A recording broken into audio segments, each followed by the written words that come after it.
നമ്മളിന്ന് ഈ വീഡിയോയിലൂടെ പറയുന്നത് ഇതിൽ കാണിച്ചിരിക്കുന്ന ടൈമറിനെ പറ്റിയാണ്. ഇതിൻ്റെ ഉപയോഗവും വയറിംഗ് മെത്തേഡും ആണ് ഈ വീഡിയോയിൽ നിങ്ങൾക്കായി ഞാൻ വിവരിക്കുന്നത്. സൈക്ലിക് ടൈമർ എന്നാണ് ഇതിൻ്റെ പേര്. Hi friends, welcome back to AK technical Malayalam YouTube channel. AK technical Malayalam YouTube ചാനലിൻ്റെ മറ്റൊരു വീഡിയോയിലേക്ക് എല്ലാവർക്കും സ്വാഗതം. നമ്മുടെ ഈ ചാനൽ വഴി ഇലക്ട്രിക്കൽ എഞ്ചിനീയറിംഗ് ടെക്പരമായ വീഡിയോകളാണ് കൂടുതലായും അപ്ലോഡ് ചെയ്യുന്നത്. നിങ്ങൾക്ക് കൂടുതൽ ഇലക്ട്രിക്കലിനെ പറ്റി അറിയണമെങ്കിൽ ഈ ചാനൽ സബ്സ്ക്രൈബ് ചെയ്ത് ബെല്ലൈക്കൺ എനേബിൾ ചെയ്താൽ ഞാൻ വീഡിയോകൾ അപ്ലോഡ് ചെയ്യുമ്പോൾ അപ്പോൾ തന്നെ നിങ്ങൾക്ക് നോട്ടിഫിക്കേഷൻ ലഭിക്കുകയും അപ്പോൾ തന്നെ നിങ്ങൾക്ക് അത് കാണാവുന്നതാണ്. നമുക്ക് വീഡിയോയുടെ ടോപ്പിക്കിലേക്ക് പോകാം. അതിനു മുമ്പ് ഈ വീഡിയോ ഇഷ്ടപ്പെട്ടാൽ നിങ്ങൾ ലൈക്ക് ചെയ്യുക, കൂട്ടുകാർക്കായി ഷെയർ ചെയ്ത് കൊടുക്കുക. കൂടുതൽ മനസ്സിലാക്കാനായി നമ്മുടെ വെബ്സൈറ്റ് സന്ദർശിക്കുക. വെബ്സൈറ്റിന്റെ ലിങ്ക് ഞാൻ താഴെ കൊടുത്തിട്ടുണ്ട്. മറ്റ് വീഡിയോകളുടെയും ലിങ്ക് ഞാൻ ഈ വീഡിയോയുടെ താഴെ ഡിസ്ക്രിപ്ഷനിൽ കൊടുത്തിട്ടുണ്ട്. നിങ്ങൾക്ക് ഈ വീഡിയോയെ പറ്റി എന്തെങ്കിലും സംശയമുണ്ടെങ്കിൽ താഴെ കമന്റ് ചെയ്ത് വയ്ക്കുക. എത്രയും പെട്ടെന്ന് ഞാൻ അതിനുള്ള മറുപടി നൽകുന്നതാണ്. സൈക്ലിക് ടൈമർ എന്നാണ് ഇതിന് പറയുന്ന പേര്. ഈ കാണുന്ന പോലെ 2 ടൈപ്സ് സൈക്ലിക് ടൈമർ മാർക്കറ്റിൽ അവൈലബിൾ ആണ്. ഫസ്റ്റ് വൺ ഈ ലെഫ്റ്റ് സൈഡിൽ കാണുന്നത് അനലോഗ് സൈക്ലിക് ടൈമറാണ്. സെക്കൻഡ് വൺ എന്ന് പറയുന്നത് ഡിജിറ്റൽ സൈക്ലിക് ടൈമറാണ്. ഈ രണ്ട് സൈക്ലിക് ടൈമറുകളുടെയും ലിങ്ക് ഞാൻ ഈ വീഡിയോയുടെ ഡിസ്ക്രിപ്ഷനിൽ കൊടുത്തിട്ടുണ്ട്. നിങ്ങൾക്ക് താല്പര്യമുണ്ടെങ്കിൽ അതിൽ ക്ലിക്ക് ചെയ്ത് ആമസോണിൻ്റെ ലിങ്കിലേക്ക് പോയി വാങ്ങാവുന്നതാണ്, അല്ലെങ്കിൽ അതിൻ്റെ വിലയും മറ്റും അറിയാവുന്നതാണ്. ആദ്യം നമുക്ക് ഇതിൻ്റെ സെറ്റിങ്സ് എന്തൊക്കെയാണെന്ന് നോക്കാം. ഈ കാണുന്ന അനലോഗ് സൈക്ലിക് ടൈമറിൽ ഈ കാണുന്നത് ഫസ്റ്റ് ഈ മുകളിൽ കാണുന്ന നോബ് ഓൺ ടൈം സെറ്റ് ചെയ്യുന്നതിനുള്ള നോബാണ് ഈ കാണുന്നത്. അതായത് ഇത് 1 മിനിറ്റ് മുതൽ 3 അവർ വരെ ഇതിൽ സെറ്റ് ചെയ്യാൻ പറ്റും. ഓൺ ടൈം സെറ്റ് ചെയ്യാവുന്നതാണ്. അതായത് 1 മിനിറ്റ്, 2 മിനിറ്റ്, 3 മിനിറ്റ്, 4 മിനിറ്റ്, 5, 10, 15, 30, 45, 1 അവർ, 2 അവർ, 3 അവർ എന്നിങ്ങനെ ഇതിൽ നമുക്ക് ഈ നോബ് തിരിച്ചാൽ ഈ വൈറ്റ് കളറിലുള്ള ഡോട്ട് കാണുന്നത് തിരിച്ചു കഴിഞ്ഞാൽ നമുക്ക് ഏത് ടൈം വേണമെങ്കിലും ഓൺ ടൈം സെറ്റ് ചെയ്യാവുന്നതാണ്. അതുപോലെ തന്നെ ഈ സെക്കൻഡ് കാണുന്ന നോബ് ഓഫ് ടൈം സെറ്റ് ചെയ്യുന്നതിനാണ്. അതും ഇതുപോലെ 1 മിനിറ്റ് മുതൽ 3 അവർ വരെ സെറ്റ് ചെയ്യാവുന്നതാണ്. ഇത് മുകളിൽ കാണുന്ന ഇത് പവർ ഓൺ ബട്ടണാണ്. Green indication, blue indication on time, off time എന്ന് പറയുന്നത് റെഡ് ഇൻഡിക്കേഷൻ. ഇത് നമുക്ക് റീസെറ്റ് ചെയ്യണമെങ്കിൽ ഇതിൽ റീസെറ്റ് ചെയ്യാനുള്ള ബട്ടണാണ് ഈ കാണുന്നത്.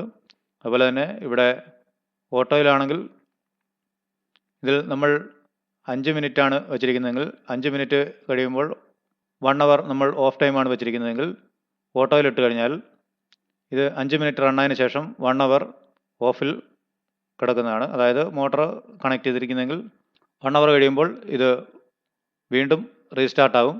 അതാണ് സൈക്ലിക് ടൈമർ എന്ന് പറയുന്നത്.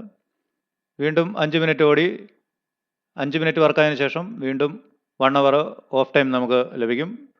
ഓഫ് ടൈം ഈ 1 അവർ ഓഫ് ടൈം കഴിഞ്ഞാൽ വീണ്ടും ഇത് സ്റ്റാർട്ടാകും. അതാണ് ഇതിൻ്റെ ഫങ്ഷൻ. പമ്പുകളും മറ്റും കണക്ട് ചെയ്യാനാണ് ഇത് ഉപയോഗിക്കുന്നത്. ഈ രണ്ട് ടൈമറുകളിലും നമുക്ക് ഡയറക്റ്റ് ഔട്ട്പുട്ടിൽ 16 ആംസ് വരെ കണക്ട് ചെയ്യാം. അതായത് 1 HP വരെയുള്ള മോട്ടോറുകൾ കണക്ട് ചെയ്യുന്നതായിരിക്കും നല്ലത്. അതിൽ കൂടുതലാണെങ്കിൽ നമ്മൾ കോൺടാക്ടർ ഉപയോഗിച്ച് വേണം മോട്ടോറുകൾ വർക്ക് ചെയ്യിക്കാനായിട്ട്. അതെങ്ങനെയാണെന്ന് ഞാൻ വഴിയെ പറയുന്നതാണ്. അതിൻ്റെ കണക്ഷൻ ഡയഗ്രാം ഞാൻ ഇതിൽ വിവരിക്കുന്നുണ്ട്. 16 ആംസ് വരെ ഇതിൽ കണക്ട് ചെയ്യാമെന്നാണ് ഇതിൻ്റെ കമ്പനി അവകാശപ്പെടുന്നത്. ഇതുപോലെ നമുക്ക് ഡയറക്റ്റ് ഇതുപോലെ ഒരു പ്ലഗ് ടോപ്പിൽ നിന്നും ഇൻപുട്ട് ഇതിലേക്ക് ഈ റെഡ് ബ്ലാക്കിലേക്ക് കണക്ട് ചെയ്യുക. ബ്ലാക്ക്, യെല്ലോ എന്നിവ നേരെ നമ്മുടെ പമ്പിലേക്ക് കണക്ട് ചെയ്യാവുന്നതാണ്. അതായത് ഈ പമ്പിലേക്ക് കണക്ട് ചെയ്യുന്ന ഡയറക്റ്റ് ഇതിലേക്ക് കണക്ട് ചെയ്യുന്നതിന് പകരം ഇടയ്ക്ക് നമ്മൾ ഇതുപോലെ ഒരു സൈക്ലിക് ടൈമർ വെച്ച് കൊടുത്താൽ ഇതിൽ സെറ്റ് ചെയ്യുന്ന ടൈം മാത്രമേ ഈ പമ്പ് വർക്കാവുകയുള്ളൂ. അത് കഴിയുമ്പോൾ ഓഫാകും. വീണ്ടും ഇത്ര ടൈം കഴിയുമ്പോൾ നമ്മൾ സെറ്റ് ചെയ്തിരിക്കുന്ന ടൈം കഴിയുമ്പോൾ വീണ്ടും സ്റ്റാർട്ടാകും. ഇത് ഉപയോഗിക്കുന്നത് എന്തിനാണെന്ന് ചോദിച്ചാൽ ഇറിഗേഷൻ പമ്പുകൾ, aquaponic system, landscape watering system, swimming pool filtration എന്നിവയ്ക്കായിട്ടാണ് ഇതുപോലെയുള്ള സൈക്ലിക് ടൈമറുകൾ ഉപയോഗിക്കുന്നത്. എന്താണെന്ന് വെച്ചാൽ ഈ പ്രക്രിയകൾ എപ്പോഴും ഒരു പർട്ടിക്കുലർ ടൈം ഓടിയതിന് ശേഷം ഇത്ര പർട്ടിക്കുലർ ടൈം നമുക്ക് ഓഫ് ചെയ്ത് വെച്ചിട്ട് വീണ്ടും റീസൈക്കിൾ പ്രോഗ്രാം നടക്കേണ്ടതാണ്. അതുകൊണ്ടാണ് ഈ സൈക്ലിക് ടൈമർ നമ്മൾ ഉപയോഗിക്കുന്നത്. അക്വാപോണിക് കൃഷി രീതി എന്ന് പറഞ്ഞാൽ എന്താണെന്ന് നിങ്ങൾക്കറിയാമെന്ന് വിചാരിക്കുന്നു. എന്താണെന്ന് വെച്ചാൽ മീൻകുളം ഉണ്ടെങ്കിൽ മീൻകുളത്തിൽ നിന്നുള്ള വെള്ളം റീസർക്കുലേറ്റ് ചെയ്ത് നമ്മുടെ കൃഷി ആവശ്യത്തിനായി ഉപയോഗിച്ച് അത് വീണ്ടും ഫിൽട്ടർ ചെയ്ത് നമ്മുടെ കുളത്തിലേക്ക് വരുന്ന രീതിയാണ് ഈ അക്വാപോണിക് കൃഷി രീതി എന്ന് പറയുന്നത്.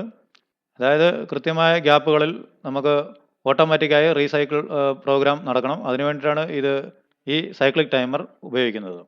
പിന്നെ നമ്മുടെ സ്വിമ്മിംഗ് പൂളിൻ്റെ ഫിൽട്രേഷൻ പ്ലാന്റുകളൊക്കെ ഉണ്ടെങ്കിൽ അതും ഇതുപോലെ കണ്ടിന്യൂസ് വർക്ക് ചെയ്യണമെന്നില്ല. നമുക്ക് ഡിലേ കൊടുത്ത് 2 മണിക്കൂറോ 3 മണിക്കൂറോ നമുക്ക് ഡിലേ കൊടുത്ത് ഇതുപോലെ സൈക്ലിക് ടൈമർ ഉപയോഗിച്ച് നമുക്ക് വർക്ക് ചെയ്യിക്കാവുന്നതാണ്. ഇതാണ് ഡിജിറ്റൽ ടൈമർ.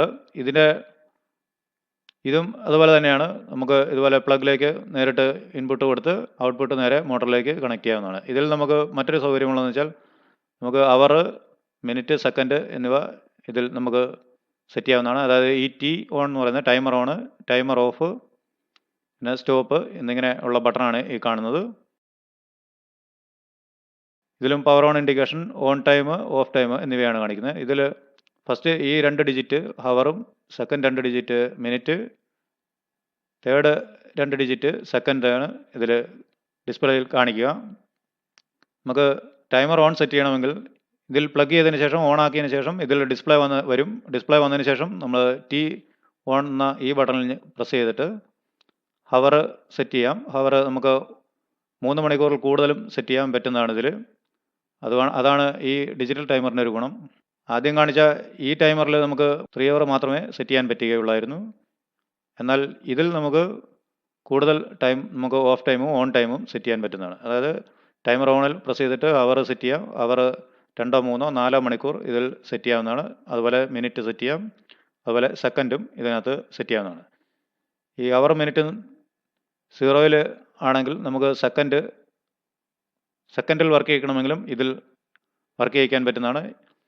എന്നാൽ ഈ അനലോഗ് ടൈമറിൽ 1 മിനിറ്റ് മാത്രമേ നമുക്ക് മിനിമം സെറ്റ് ചെയ്യാൻ പറ്റുകയുള്ളൂ. എന്നാൽ ഡിജിറ്റൽ ടൈമറിൽ സെക്കൻഡ് വരെ നമുക്ക് സെറ്റ് ചെയ്യാൻ പറ്റുന്നതാണ്. 5 സെക്കൻഡ്, 10 സെക്കൻഡ്, 15 സെക്കൻഡ് എന്നിങ്ങനെ എത്ര വേണമെങ്കിലും നമുക്ക് ഇതിൽ സെറ്റ് ചെയ്തെടുക്കാം. അവറും നമുക്ക് കൂടുതൽ സെറ്റ് ചെയ്തെടുക്കാൻ പറ്റുന്നതാണ്. ഇതും മാനുവൽ ഓട്ടോ ഫംഗ്ഷൻ ഉണ്ട്. മാനുവൽ ഇട്ട് കഴിഞ്ഞാൽ ഡയറക്റ്റ് ഓൺ ആവും. അതുപോലെ തന്നെ ഇതിൻ്റെ ഡിസഡ്വാൻറ്റേജ് എന്താണെന്ന് വെച്ചാൽ കറണ്ട് പോയതിന് ശേഷം വീണ്ടും വരികയാണെങ്കിൽ ഇതിന് മെമ്മറി പവർ ഇല്ല. അതുകൊണ്ട് മെമ്മറി പവർ ഇല്ലാത്തതിനാൽ ഇത് വീണ്ടും സ്റ്റാർട്ട് ടൈം, അതായത് ഓൺ ടൈം മുതലാണ് പിന്നീട് ഇത് വർക്ക് ചെയ്യുക. ആ ഒരു ഡിസഡ്വാൻറ്റേജാണ് ഇതിന് കാണുന്നത്. അതുപോലെ തന്നെ ടൈമർ ഓഫ് പൊസിഷനിൽ നമ്മൾ ഈ ബട്ടണിൽ പ്രസ് ചെയ്തിട്ട് അവർ, മിനിറ്റ്, സെക്കൻഡ് എന്നിവ ഇതിൽ സെറ്റ് ചെയ്തെടുക്കാം. എല്ലാം സെറ്റ് ചെയ്യുന്നത് ഓട്ടോ ഫംഗ്ഷനിൽ ഇട്ടതിന് ശേഷം വേണം ഇത് സെറ്റ് ചെയ്യാനായിട്ട്. അത് കഴിഞ്ഞ് ഇവിടെ സ്റ്റാർട്ട് കൊടുത്തു കഴിഞ്ഞാൽ അത് കണ്ടിന്യൂസ് സ്റ്റാർട്ടായിക്കൊണ്ടിരിക്കും. ഇൻ കേസ് കറണ്ട് പോയാൽ വീണ്ടും ടൈമർ ഓൺ മുതൽ ഓൺ സെറ്റ് ചെയ്തിരിക്കുന്ന എത്ര മിനിറ്റ് ആണോ അത്രയും മിനിറ്റ് ഓടിയതിന് ശേഷം മാത്രമേ ഓഫ് ആവുകയുള്ളൂ. ഇതാണ് ഇതിൻ്റെ ഒരു പ്രശ്നം ഉള്ളത്. അതായത് ബാക്ക് ടൈം നമുക്ക് ഇതിൽ സെറ്റ് ചെയ്യാൻ പറ്റില്ല. അതായത് ഡേറ്റ്, ടൈം അങ്ങനെയുള്ള കാര്യങ്ങളൊന്നും ഇതിൽ സെറ്റ് ചെയ്യാൻ പറ്റുന്നതല്ല. ഡിജിറ്റൽ ടൈമറിൻ്റെ കണക്ഷൻ ഇതുപോലെയാണ് സെറ്റ് ചെയ്യുക. ഇനി നമുക്ക് കോൺടാക്ടർ ഉപയോഗിച്ച് വലിയ മോട്ടറുകളൊക്കെ വർക്ക് ചെയ്യിക്കണമെങ്കിൽ, 1 HP മുകളിലുള്ള പമ്പുകളൊക്കെ വർക്ക് ചെയ്യിക്കണമെങ്കിൽ ഇതുപോലെ കണക്ട് ചെയ്യണം. അതായത് കോൺടാക്ടർ OLR ഉപയോഗിച്ച് വേണം കണക്ട് ചെയ്യാനായിട്ട്. ഇതുപോലെ ആയിരിക്കും അതിൻ്റെ ഡയഗ്രാം വരിക. 3 ഫേസ് മോട്ടറാണെങ്കിൽ ഇതുപോലെ ഒരു 4 പോൾ ഐസൊലേറ്റർ വെച്ചതിന് ശേഷം നമ്മുടെ കോൺടാക്ടറിലേക്ക് RYB കണക്ട് ചെയ്യുക. അതായത് 3 ഫേസ് കണക്ട് ചെയ്യുക. പിന്നെ OLRൻ്റെ ഔട്ട്പുട്ട് നേരെ പമ്പിലേക്ക് പോകുന്നതാണ്.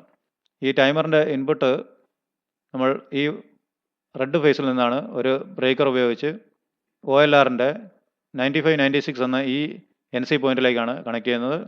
ആദ്യം 95 കൊടുക്കുക. 95-ൽ നിന്ന് 96 നേരെ നമ്മുടെ സൈക്ലിക് ടൈമറിൻ്റെ ഇൻപുട്ടിലേക്ക് പോകും. ന്യൂട്രൽ നേരെ ഇവിടെ നിന്ന് ലൂപ്പ് ചെയ്ത് ന്യൂട്രൽ ഇവിടെ കണക്ട് ചെയ്താൽ മതിയാവും.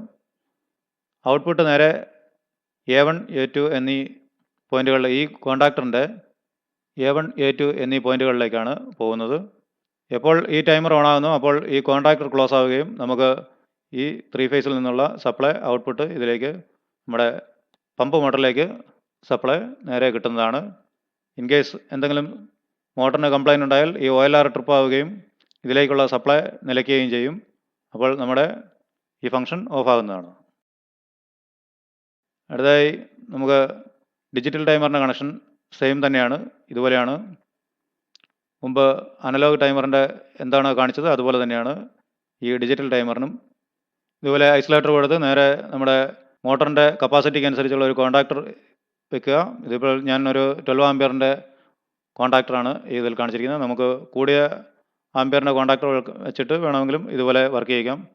5 HP ഒക്കെ വർക്ക് ചെയ്യിക്കണമെങ്കിൽ കൂടിയ കോൺടാക്ടർ ഉപയോഗിക്കണം. കോൺടാക്ടർ OLR അതിൻ്റെ ആംസ് അനുസരിച്ച് OLRും സെലക്ട് ചെയ്യേണ്ടതാണ്. ഇതിൻ്റെ ഈ കോൺടാക്ടറും OLRും ഒക്കെ സെലക്ട് ചെയ്യുന്നതിൻ്റെ വീഡിയോ ഞാൻ ഇതിനു മുമ്പ് അപ്ലോഡ് ചെയ്തിട്ടുണ്ട്. അതിൻ്റെ ലിങ്ക് ഞാൻ ഈ വീഡിയോയുടെ ഡിസ്ക്രിപ്ഷനിലും ഐ ബട്ടണിലും കൊടുക്കുന്നതാണ്. നിങ്ങൾ അത് കണ്ടിട്ടില്ലെങ്കിൽ അതിൽ ക്ലിക്ക് ചെയ്ത് നിങ്ങൾക്കത് കാണാവുന്നതാണ്. ഫുള്ളി ഓട്ടോമാറ്റിക് വാട്ടർ ലെവൽ കൺട്രോളിൻ്റെ വീഡിയോ ഞാൻ ഇതിനു മുമ്പ് അപ്ലോഡ് ചെയ്തിരുന്നു. അത് കാണാത്തവർക്കായി അതിൻ്റെ ലിങ്കും ഞാൻ ഈ വീഡിയോയുടെ ഡിസ്ക്രിപ്ഷനിലും ഐ ബട്ടണിലും കൊടുക്കുന്നുണ്ട്. നിങ്ങൾ അതിൽ ക്ലിക്ക് ചെയ്ത് ഈ വീഡിയോയും നിങ്ങൾക്ക് കാണാവുന്നതാണ്. ഇതിൻ്റെ ഫുൾ ഡ്രോയിങ്ങും ഞാൻ അതിൽ കാണിച്ചിട്ടുണ്ട്. നമ്മുടെ മറ്റു വീഡിയോകളുടെ ലിങ്കും അതിൻ്റെ പ്ലേലിസ്റ്റിൻ്റെ ലിങ്കും ഇതിൽ കാണിച്ചിരിക്കുന്ന ഡിവൈസുകളെല്ലാം വാങ്ങുന്നതിനായി അതിൻ്റെ ലിങ്ക് ആമസോണിൻ്റെ ലിങ്കും ഞാൻ ഡിസ്ക്രിപ്ഷനിൽ കൊടുത്തിട്ടുണ്ട്. അതിൽ ക്ലിക്ക് ചെയ്താൽ ഇതിൻ്റെ വിലയും മറ്റും അറിയാവുന്നതാണ്. ഈ സൈക്ലിക് ടൈമറിന് ഏകദേശം 1400 റുപ്പീസ് മുതൽ 1550 റുപ്പീസ് വരെ വില ഉണ്ട്. ഇതിൻ്റെ വില കയറി ഇറങ്ങി നിൽക്കും. പല ഏജൻസികളും പല വിലയ്ക്കാണ് ഇത് വിൽക്കുന്നത്. അതുകൊണ്ട് നിങ്ങൾ അതിൻ്റെ ഏറ്റവും വില കുറവ് ഏതാണോ അത് നോക്കി വാങ്ങുക. ഞാൻ അതിൻ്റെ ലിങ്ക് താഴെ കൊടുത്തിട്ടുണ്ട്. അതിൽ ചെക്ക് ചെയ്താൽ നിങ്ങൾക്ക് ആമസോണിൽ കയറി ഇത് എന്താണെന്ന് മനസ്സിലാക്കാം. ഈ വീഡിയോ ഇഷ്ടപ്പെട്ടാൽ ലൈക്ക് ചെയ്യുക, നിങ്ങളുടെ കൂട്ടുകാർക്കായി ഷെയർ ചെയ്ത് കൊടുക്കുക. നമ്മുടെ ചാനൽ സബ്സ്ക്രൈബ് ചെയ്യുക. സബ്സ്ക്രൈബ് ചെയ്യുന്ന കൂടെ വരുന്ന ബെല്ലൈക്കൺ എനേബിൾ ചെയ്താൽ ഞാൻ വീഡിയോകൾ അപ്ലോഡ് ചെയ്യുമ്പോൾ അപ്പോൾ തന്നെ നിങ്ങൾക്ക് നോട്ടിഫിക്കേഷൻ ലഭിക്കും. അപ്പോൾ തന്നെ നിങ്ങൾക്ക് അത് വാച്ച് ചെയ്യാവുന്നതാണ്. മറ്റൊരു ടോപ്പിക്കുമായി നമുക്ക് അടുത്ത വീഡിയോയിൽ കാണാം. എല്ലാവർക്കും നന്ദി, നമസ്കാരം. Thanks for all.